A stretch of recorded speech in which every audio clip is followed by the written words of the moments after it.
Good afternoon and happy Thursday, everyone. It is Scott Wohlers with River Place Capital. It is Thursday, September the 25th. Happy birthday to my father today, and wanted to take just a brief minute to discuss what markets did last week in the equity markets, as the S&P was the winner on the week. The S&P 500, the measurement of the large caps, was the winner on the week, up 1.22%.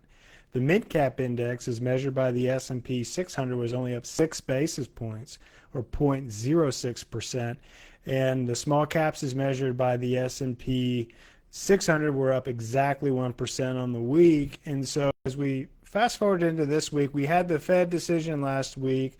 We're now getting commentary this week from Fed governors, and we're getting additional commentary. And a lot of what you're hearing from the analyst community all the way up to Fed Chair Jay Powell is talking about how at a broad index level, equity markets are very highly valued. And I wanted to talk just a little bit about what all of this means, why we are where we are, and why the market may not do much, but there might be a lot of action happening underneath the surface. So 40% of what makes up the S&P 500 is the Magnificent Seven. Seven stocks control what 40% of the index does on a day-to-day basis. Now, the valuations for the mega cap tech names, you could make an argument, are at very highly enriched valued evaluations, where everything that needs to go right needs to go right, and then you need some additional growth to help further expand the PE multiples on some of these names.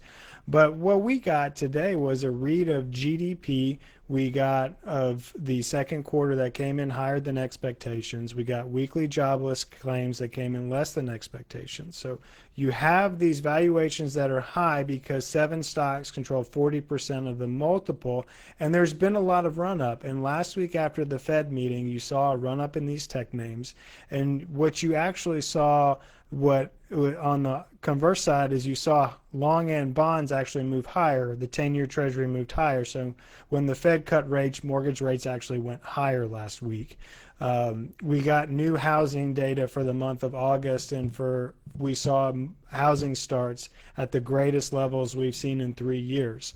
So there's signs of green shoots throughout the economy that show that we're still doing okay. We are on the midst of a productivity boom, and we're still not seeing the full implementation yet of how AI and productivity is going to help drive and reduce costs that maybe the one-time increase of tariffs are going to put on the consumer.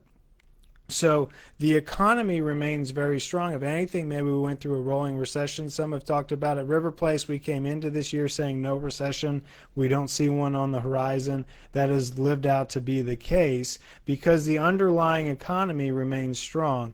The other things to consider are the money from the CHIPS Act, the money from the infrastructure bill, the money from the big beautiful bill. That money still has not come into the system yet. That is very, very good for the U.S. economy. That's going to support growth in our economy and broad-based growth.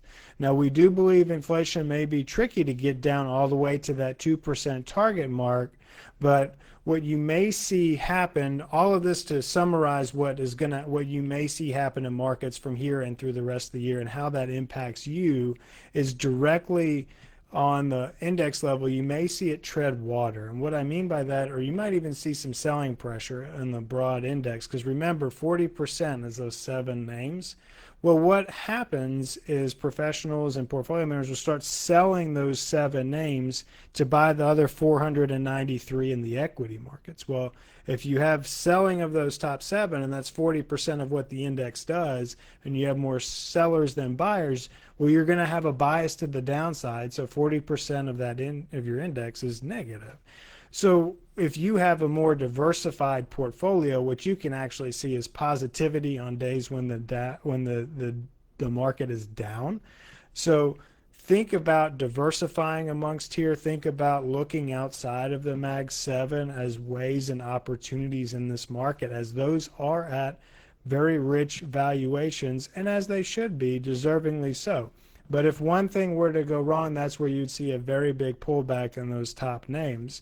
And that's where you can find opportunity and good valuation is even looking in small and mid cap as well. And we're really starting to see a lot of money flowing into those small and mid cap names. So we'll keep monitoring that and keep monitoring the markets for you. So if you have questions about what to do from here, give us a call. We'd love the opportunity to speak to you. You can reach us at 904-346-3460. Or as always, check us out online at www.riverplacecapital.com. I hope everyone has a wonderful rest of your week. Thanks so much for watching.